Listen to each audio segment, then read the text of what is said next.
बोलो श्री प्राणनाथ प्यारे की जय। श्री मुखवाणी रास ग्रंथ चर्चा क्रमशः।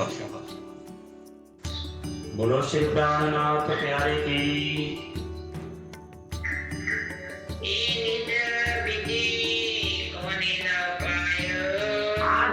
આ સંપત્તિ, આ જ્ઞાન, આ તારતમ રૂપી બળ આવ્યું છે માત્ર બ્રહ્મ સૃષ્ટિ માટે। એનો નિશ્ચિત સમય, નિશ્ચિત સ્થાન, નિશ્ચિત વ્યક્તિઓ એટલે કે બ્રહ્મ સૃષ્ટિ એને માટે છે। मेरे को कहना है ब्रह्म सृष्टि को, प्राणनाथ जी कहूं क्या है, मेरे को कहना है ब्रह्म सृष्टि को, पर सुन सी सब जहान, आखिर दुनिया सांभळशे।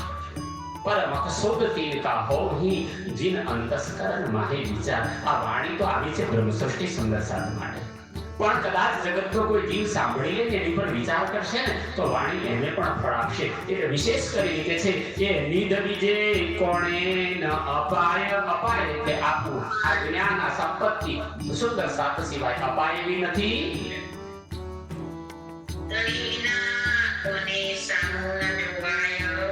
આ સંસારમાં બધાને ઓળખી લીધા, સ્વર અક્ષર ને અક્ષરાતી ત્રણેય લીલાઓ, ત્રણેય સ્વરૂપને ઓળખ્યા પછી હે ધણી તમારા સિવાય હવે બીજાને સામું જોવાય એવું નથી। કારણ કે અમારા મનના મનોરથ છે ને, આ જગતના દેવી દેવતા કે જગતના કર્તા ઈશ્વર જેને કહીએ, અક્ષર બ્રહ્મ પણ અમારી મનોકામના પૂર્ણ કરી શકે એમ નથી।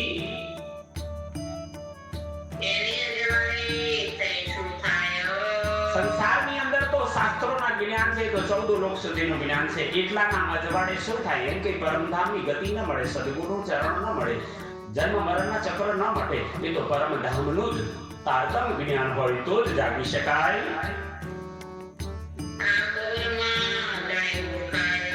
આ પહોળામાં એટલે આ સમય કયો સમય?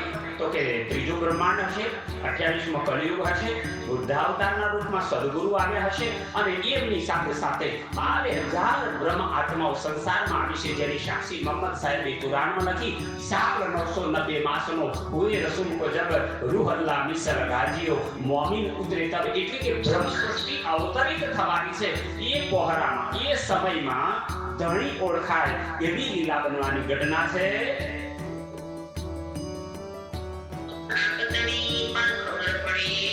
આ તારતમ જ્ઞાનથી સૌથી પહેલું જ કર્તવ્ય છે। પરમાત્માને શોધવા આખું જગત ગયું। પ્રાણનાથજી મહારાજે પહેલો ઉપદેશ આપ્યો, પહેલે આપ પહેચાનો રે સાધો, પહેલે આપ પહેચાનો, બીના આપ ચિહ્ને પાર બ્રહ્મ કો કોણ કહે મેં જાણ્યો। આ પહોરો, આ સમય અને સદગુરુની કૃપાને તારતમ જ્ઞાનના પ્રતાપે શું થયું?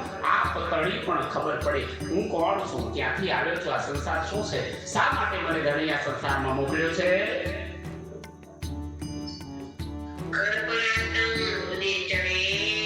અને આત્મા જાગી જાય પછી એને પરમધામનું સ્મરણ થાય, મૂળ લીલાવાનું સ્મરણ થાય, પોતાની પર આત્મ ધણીના ચરણોમાં જે મોહરૂપી નિદ્રામાં સૂતી છે એના દર્શન થવા લાગે અને ત્યાં મૂળ સ્વરૂપ જાગૃત થાય, એની નિદ્રા ઉડી જાય, એક તન જાગી જાય તો આ જગતનો ખેલ મટી જાય।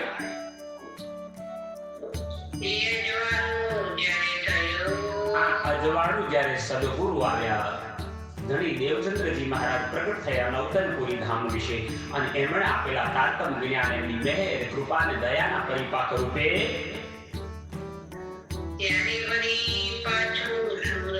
બસ એમની કૃપા સિવાય અને એમના સિવાય કોઈની પાસે અધિકાર નહોતો। એમણે જ કર્યું, કર્મી કરમ ગચ્છો ના રહ્યા। ધની બડા કૃપા રસો બુદ્ધજીને માર્યા, ત્રૈલોકિકા કાલ તો બ્રહ્મ સૃષ્ટિને કર્મ બંધનોમાંથી મુક્ત કર્યા। તારતમમાં અજવાળું થયું છે તો હવે જગતમાં કશું બાકી જ નથી, માત્ર યાદ કરો રાખીને અને પરમધામની અંદર સુરતા લગાવી દો। હવે પ્રાણનાથજી મહારાજને ખૂબ આનંદ થતા બ્રહ્મ સૃષ્ટિની કહે છે, જાઓ તમારો કોઈ વાળવાકું કરનાર નથી, આ માયા શું બગાડી દેશે તમારું? ફેરવે કલ કરે વિકલ, વિકલ એટલે બેસુધ। માયા હવે તમને બેસુદ બેભાન કરી શકે એવી નથી। તમને સાચા ભાનની અંદર પરમધામની ઓળખાણ થાય। માયાના ખેલમાં એક ही બેઠે ઘર જાગે ધામ, પૂરણ મનોરથ ભૂમિ સરકામ। એક વખત જાગેલી આત્મા છે ને ફરી એ ઊંઘતી નથી, એની આત્મા સદાય જાગતી રહે છે। દાખલો આપ્યો કે દૂધને દહીં બનાવી પછી એનું મંથન કરે, એને મંથન કરતા કરતા કરતા એ દહીંમાંથી માખણ એકવાર છૂટું પડી જાય ને, થતું માખણ એમાં જ, એ દહીંમાં જ। પણ મંથન કરતા માખણ એકવાર છૂટું પડી જાય પછી લાખ કોશિશ કરો એ માખણ પાછું દહીંની અંદર પ્રવેશ નથી કરતું, જુદું પડી ગયું, તરી જાય છે. એમ જગતના અંદર આવેલી બ્રહ્માત્માને એક વખત આત્મ જ્ઞાન મળી જાય, જાગી જાય, પછી સંસારની માયા એનું કશું બગાડી શકતી નથી. બસ હવે માયા મુક્ત થઈ ગઈ, પરમધામનું જ્ઞાન આવી ગયું, તો હવે શું બાકી રહ્યું?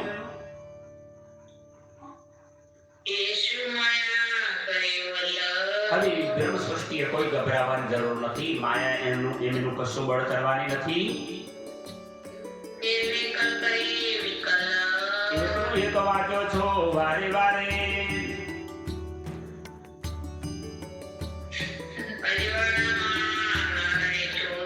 દ્રષ્ટાંત આપ્યું છે કેમ માયાની બગાડી શકે, તો પ્રમાણ આપ્યું. અજવાળામાં ન રહે ચોર. અજ્ઞાનતા રૂપી અંધારું હતું તો માયા રૂપી ચોર હતો, પણ તારતમ જ્ઞાનનું અજવાળું થયું તો હવે માયા રૂપી ચોર અહીં રહી શકશે નહીં.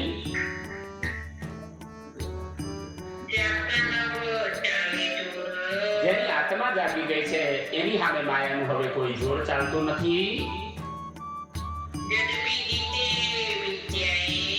કદાચ લૌકિક બુદ્ધિ વાળો અનેક યત્ન કરે, હોમ હવન જપ તપ મંત્ર તંત્ર બધા સાધના કરે અને એમ કરીને માની લે કે હું પરમાત્માને મેળવી લઉં ને, તો જગતની કોઈ પણ વિદ્યા પરમાત્મા પાસે કામ નથી કરતી. એ તો કટ સાધન છે. તારતમ જ્ઞાન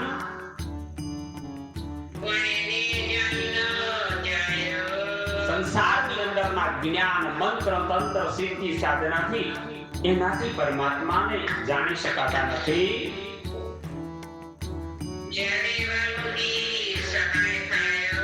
કોણ જાગી શકવાનું છે? તો એવી દ્રષ્ટ આત્માઓ જાગશે કે જેની ઉપર મારા ધણી કૃપા કરે, એ સહાય કરે.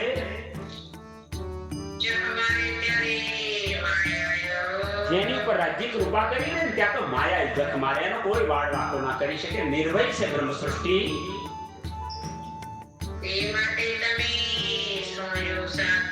એટલે હવે પરમધામ જવાની, પરમધામને પામવાની, આનંદને પ્રાપ્ત કરવાની, મુક્તિની ચાહનાવાળી રાજ્યની અંગી અંગનાઓને જેને પણ આ જ્ઞાન એના માટે આવ્યું છે, તો એને શ્રીજી મહારાજ કહે છે એ માટે તમે સોળજો સાથ. અનુપમ વાત અત્યારે 400 વર્ષ પછી આપણા વાત સિદ્ધ છે. જેને પરમધામ જવું છે, આત્મા જગાડવી છે, માયાથી મુક્ત થવું છે, દુઃખોમાંથી મુક્ત થવું છે, જન્મ મરણમાં નથી ફરક થવું ને, એને એક જ કર્તવ્ય કરવાનું. શું કરવાનું છે? તો કહું છું તમે એ માર્ગને બતાવતો રસ્તો, એ ચાવી આપું છું. એક કહું અનુપમ વાત, આજ દિન સુધી આ વાત કોઈએ કહી નથી, એવી તમને ચાવી બતાવું છું.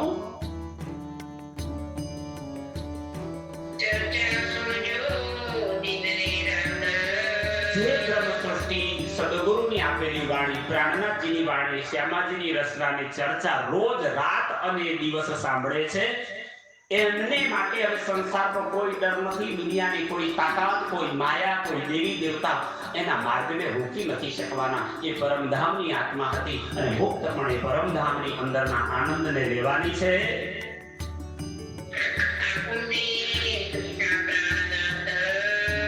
એટલે ફીદા થવું. આપણી ઉપર આપણા ધામ ધણી, આપણા અક્ષરાતીત રાજજી આપણને ત્રુઠા સ્ત્રી પ્રાણનાથ, આપણી ઉપર ધામ ધણી રાજ્યે ફીદા થયેલા છે. બ્રહ્મ સૃષ્ટિ પર કૃપા કરે છે, ખૂબ પ્રેમ વરસાવી રહ્યા છે.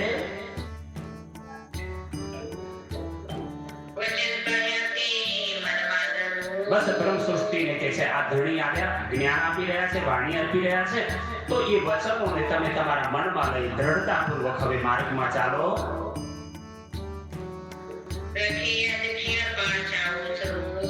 અહીં રખે શબ્દનો અર્થ થાય છે મત ના. શબ્દો અઘરા છે, તમે જાતે વાંચવા બેસો ને તો કવિયા વાણીના અર્થ નહીં કાઢી શકો. લખ્યું છે રખે અદક્ષિણ પાછા ઓસરો. રખે એટલે મત, અદક્ષિણ એટલે ક્ષણવાર માટે, પાછા એટલે ફરી પાછા માયામાં, ઓસરો એટલે ભૂલી જાઓ. જો માયામાં ફરી પાછા ક્ષણવાર માટે પણ તમે ભૂલી ના જતા. આ પહોરો કયો પહોરો? જાગરીના બ્રહ્માંડનો આત્મા જગાડી પરમધામમાં જવાનો ઉત્તમ સમય. એ બહુ કઠણ છે. બસ હવે દુનિયાની કામના છોડી દો. સંસારના સુખો મેળવવાની કામના છોડી દો, અખંડ સુખના પ્રાપ્ત કરવા માટેની લગન લગાડો અને તમે વિલંબ ના કરતા, નહીં તો આ સમય હાથથી ચાલ્યો જશે ને તો ફરી તમે કોઈ જગાડી નહીં શકે, આ ખેલ પૂરો નહીં થાય.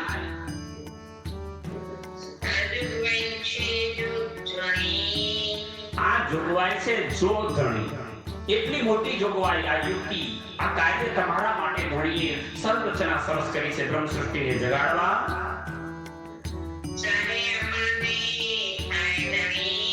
સાહે એટલે સહાય કરવા માટે, આપણને થયા ધણી, આપણને સહાય કરવા માટે આપણા ધણી તૈયાર થયા છે.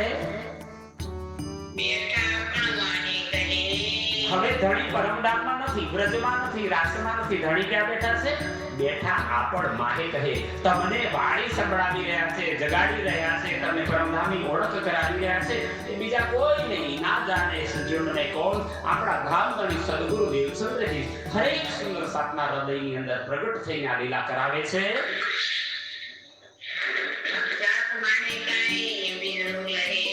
પણ એ પરમધામના સ્વરૂપને બધા નથી જાણી શકતા.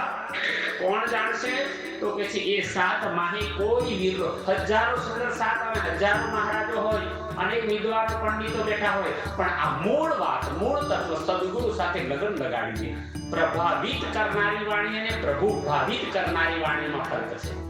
કોઈ બોલનારો હોશિયાર હોય ને તો પછી આપણે વખાણ કે કેટલું સરસ મહારાજ બોલે છે, એ પ્રભાવિત કરનારી વાણી, અને એક પ્રભુ ભાવિત કરનારી, એટલે કે પરમાત્મામાં ભળાવી દેવાની એટલી મીઠાશના વચનો કહેતા હોય. તો એવા બધાય સમૂહની અંદર તમારે એ રાજ્યના સ્વરૂપને ઓળખવું પડશે. એટલે કે છે પણ સાત માહે કોઈ વીર નો લહે, બધાય તો બહારની દ્રષ્ટિથી જોડશે, આત્મિક દ્રષ્ટિથી જોવા વાળાને દરેક સુંદર સાતના હૃદયમાં સદગુરુના અને રાજ્યના દર્શન થશે.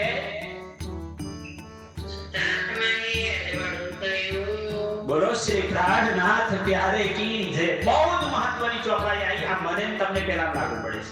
પ્રાણનાથજી મહારાજે જયરામ કંસારાને પણ કહ્યું કે તને આતમ મળ્યું, તું સદગુરુનો શિષ્ય હતો, આવી 313 ને જગાડી તારા જેવી દશા બધાની છે. આ 400 વર્ષ પછી પણ આ પરિસ્થિતિ છે.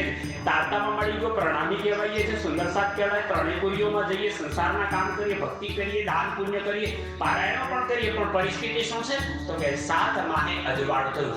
આ જ્ઞાન શ્રેષ્ઠ છે એવી ખબર છે ખરું, પણ માયાના કામ છોડ્યા નથી, પાછા માયાનું જ કર્તવ્ય કરીએ છીએ. ધર્મનો ઉપયોગ માયા માટે કરીએ કે મારો છોકરો પાસ થઈ જાય, મારા છોકરાને બે છોકરા થાય, આના લગ્ન થઈ જાય, આનો ધંધો રોજગાર સારો ચાલે, તો પરમધામની કામના ન કરતા સંસારની જ્યારે કામના કરો છો ને તો પ્રાણનાથજી મહારાજે કહેવું પડ્યું કે સાત માહે અજવાળું થયું, કે રાજ્યના થકી સંસારને મુક્ત કરી અને પરમધામમાં જવાનું હતું. પણ તમે તો સંસારની જ કામના કરો છો એટલે તો ભરમ ભાગ્યો નથી, તમને ભરમ તણું અંધારું રહ્યું. બસ આ ભ્રમ જે મગજમાં છે એને દૂર કરવા માટે શ્રીજી મહારાજ ઇન્દ્રાવતીની આત્મા સુંદર સાતને કહે છે હું ઉપાય કરું છું. તો દરેક બ્રહ્મ સૃષ્ટિના મનમાં પ્રગટેલી ભાવનાઓ પૂર્ણ થાય, એમની ઈચ્છાઓ પૂર્ણ થાય, પરમધામ અને આનંદને પ્રાપ્ત કરે. હવે ધણીની કૃપા જ્યારે થઈ, ધણી જગાડવા જ આવ્યા છે, તો એક જ વાત બાકી છે કે જે મનોરથ મનમાં થાય, એક એક બ્રહ્મ સૃષ્ટિ વિશ્વાસ કરીને રાજ્ય સાથે જોડાયેલી છે, પ્રાણનાથજી સાથે, તેના મનના અંદર જે મનોરથો પ્રગટ થાય છે,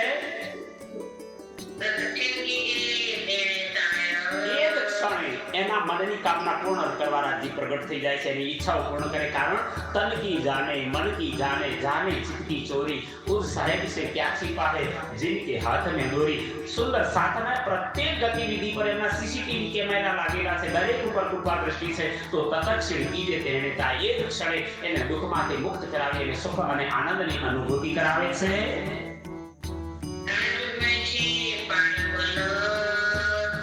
જોગવાઈ એટલે શું અવસર, સુંદર ક્ષણ, અને પાણી વળ એટલે પળ માત્ર, એક સેકન્ડ માત્ર.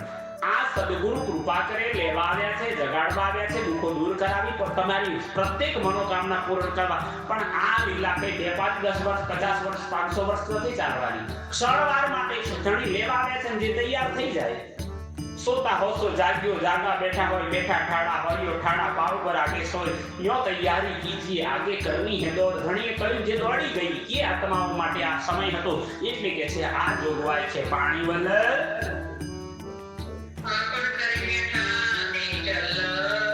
આપણે ભૂલ શું કરી બેઠા છીએ કે હું હિંમતનગરમાં છું, સુરતમાં છું, આ મારું ઘર છે, આ મારું નગર છે, આ મારો વેપાર છે, આ મારું પરિવાર, આ મારો સમાજ, આ મારું નામ, મારું પ્રતિષ્ઠા, આ બધું કાયમ છે ને હજુ 50 50 100 વર્ષ 200 વર્ષ ચાલવાનું છે.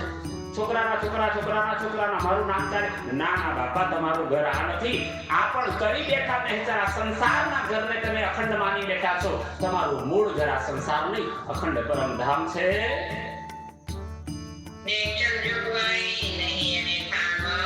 નેચર એટલે અખંડ, જોગવાઈ એટલે યુક્તિ. આ સંસારમાં કાયમ રહેવાની, સંસારમાં રહીને અખંડ થવાની. સંસાર જ અખંડ નથી તો અખંડ ફળ ક્યાંથી મળે? તો સંસારની અંદરની એક પણ એવી જોગવાઈ નથી કે કોઈ પણ આત્મા એમાંથી મુક્ત થઈને સદાય માયામાં રહી શકે અને પરમાત્માના આનંદને મળે. એવું શક્ય જ નથી. એટલે કે છે નેચર જોગવાઈ નહીં એને સામે આ સંસારમાં અખંડત્વનું બ્રહ્મ સૃષ્ટિ સિવાય કોઈ જગતના જીવ પાસે અધિકાર નથી.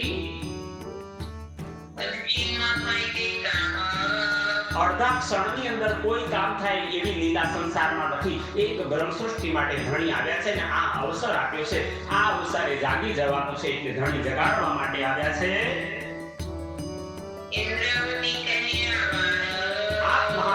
સાગર મહામતી સ્વામી શ્રી પ્રાણદાસજી મહારાજ આપ ઇન્દ્રાવતીની આત્માના રૂપમાં કહે છે, હે સુંદર સાધજી, આ વાર એટલે ત્રીજા ફેરામાં જાગણીના બ્રહ્માંડમાં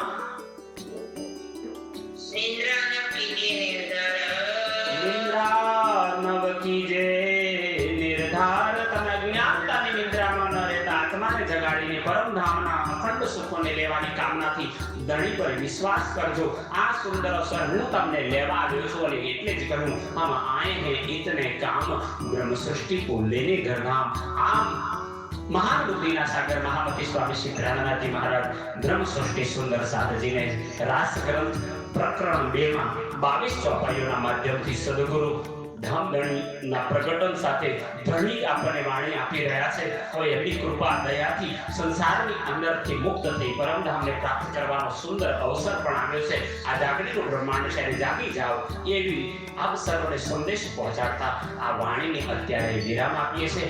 આપ સર્વ સુંદર સાતના ચરણોમાં ધણીની આ દિવ્ય અખંડ વાણીને અર્પણ કરતા કૃષ્ણ પ્રણામી મંદિર પીપળાતાથી જગદીશચંદ્ર ભટ્ટ અને રાજેશ્રી ભટ્ટ, વિવેક ભટ્ટ, સ્નેહા ભટ્ટ, અમારા પરિવાર વતી અને આ કાર્યક્રમને સફળ કરવા માટે જેનું સુયોગ યોગદાન છે એવા ડોક્ટર મોના ભાવસાર અને હિંમતનગરના સુંદર સાથ પદ્માબેન ગિરીશભાઈ પટેલ બંને પણ આત્માઓ આ મહાન કાર્યમાં ધરણીની વાણીની ચર્ચા મંથન કરાવી રહ્યા છે. આ વાણી શ્રવણ કરનાર દરેકની મનોકામના પૂરી થાય એવી પ્રાર્થના સાથે મારી વાણીને વિરામ આપું. બોલો શ્રી પ્રાણનાથ પ્યારે